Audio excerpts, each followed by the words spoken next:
সুফি দরবার, মাজার ও আখড়ায় উগ্র ধর্মান্ধ গোষ্ঠীর হামলা, ভাঙচুর, অগ্নিসংযোগ, লুটপাট, পাগল ফকিরদের হত্যা ও ওরস মাহফিলের আয়োজনে বাধা সৃষ্টির প্রতিবাদে নরসিংদী প্রেস ক্লাবের সামনে মানববন্ধন ও প্রতিবাদ সভা অনুষ্ঠিত হয়েছে। বিশ্ব সুফি সংস্থার আয়োজনে কয়েক হাজার লোকের এই মানববন্ধনে নরসিংদী জেলার বিভিন্ন দরবার ও খানকার প্রতিনিধিরা বক্তব্য রাখেন। এ সময় বক্তারা বলেন, সারা দেশে প্রায় 100টি মাজার ভাঙচুর, বিভিন্ন দরবারে অগ্নিসংযোগ ও লুটপাট করেছে একটি ধর্মান্ধ গোষ্ঠী, কিন্তু প্রশাসন এই গোষ্ঠীকে থামাবার জন্য কোনো প্রয়োজনীয় পদক্ষেপ গ্রহণ করছে না।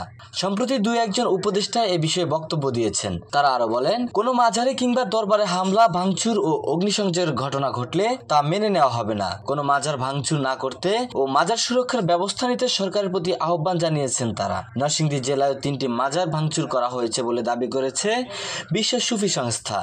তারা বলেন, সুফিবাদ একটি শান্তিপ্রিয় ধর্ম পালনকারী গোষ্ঠীর নাম।